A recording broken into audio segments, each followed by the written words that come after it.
ಚಿಕ್ಕಬಳ್ಳಾಪುರದಲ್ಲೊಂದು ಅಮಾನವೀಯ ಘಟನೆ ನಡೆದಿರುವಂತಹದ್ದು.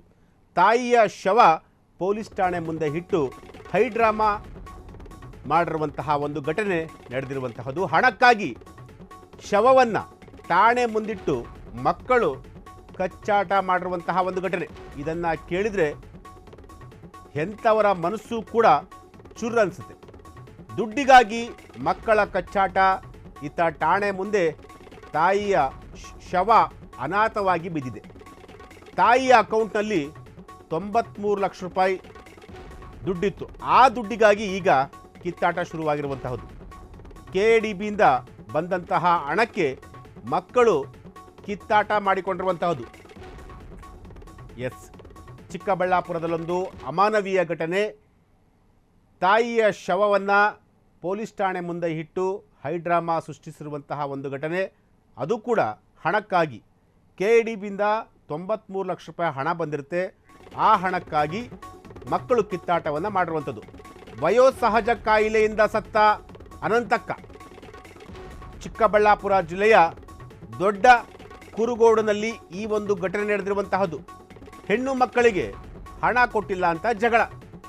ತಾಯಿಯ ಶವ ಪೊಲೀಸ್ ಠಾಣೆಯ ಮುಂದಿಟ್ಟು ರಂಪಾಟ ಮಾಡಿರುವಂತಹದ್ದು. ಸ್ಥಳಕ್ಕೆ ಆಗಮಿಸಿ ಸಮಸ್ಯೆ ಆಲಿಸಿದಂತಹ ತಹಸೀಲ್ದಾರ್ ಇಡೀ ರಾತ್ರಿ ಶವ ಇಟ್ಟು ಕೇಸ್ ದಾಖಲಿಸುವಂತೆ ಹಠ.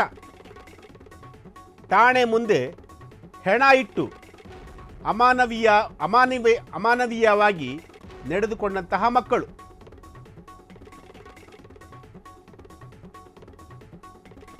ಎಸ್, ಈ ಒಂದು ಘಟನೆ ನಡೆದಿರುವಂತಹದ್ದು ಚಿಕ್ಕಬಳ್ಳಾಪುರ ಪೊಲೀಸ್ ಠಾಣಾ ವ್ಯಾಪ್ತಿಯಲ್ಲಿ. ತಾಯಿಯ ಶವವನ್ನು ಪೊಲೀಸ್ ಠಾಣೆಯ ಮುಂದೆ ಇಟ್ಟು ಮಕ್ಕಳು ಪ್ರತಿಭಟನೆಯನ್ನು ಮಾಡಿರುವಂಥದ್ದು. ಅದು ಯಾವ ಕಾರಣಕ್ಕೋಸ್ಕರ ಅಂತಂದರೆ, ಹೆಣ್ಣು ಮಕ್ಕಳಿಗೆ ಹಣವನ್ನು ಕೊಟ್ಟಿಲ್ಲ. ಅಂದರೆ ತಾಯಿಯ ಅಕೌಂಟಲ್ಲಿ ಸುಮಾರು 93 ಲಕ್ಷ ರೂಪಾಯಿ ಹಣ ಇತ್ತು. ಆ ಹಣಕ್ಕಾಗಿ ಮಕ್ಕಳು ಕಿತ್ತಾಡಿಕೊಂಡು ಶವವನ್ನು ಪೊಲೀಸ್ ಠಾಣೆಯ ಮುಂದೆ ಇಟ್ಟು ಪ್ರತಿಭಟನೆಯನ್ನು ಮಾಡಿರುವಂಥದ್ದು.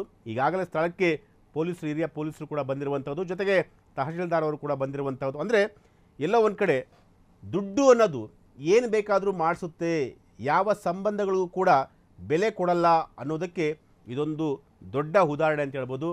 ತಾಯಿ ಸತ್ತಿದ್ದಾರೆ, ತಾಯಿಯ ಅಂತ್ಯಕ್ರಿಯೆ ಮಾಡಬೇಕಾದಂತಹ ಮಕ್ಕಳು ಆಕೆಯ ಅಕೌಂಟಲ್ಲಿರುವಂತಹ ಹಣಕ್ಕೋಸ್ಕರ, ಅದು ಕೂಡ ಶವವನ್ನು ಪೊಲೀಸ್ ಠಾಣೆಯ ಮುಂದೆ ಇಟ್ಕೊಂಡು ಈ ರೀತಿಯಾಗಿ ಪ್ರತಿಭಟನೆ ಮಾಡ್ತಾ ಇದ್ದಾರೆ ಅಂತಂತಂದರೆ ಎಲ್ಲಿಗೆ ಹೋಗ್ತಾ ಇದೆ, ಏನು ಮೆಸೇಜ್ ಕೊಡ್ತಾ ಇದ್ದಾರೆ ಇವರು?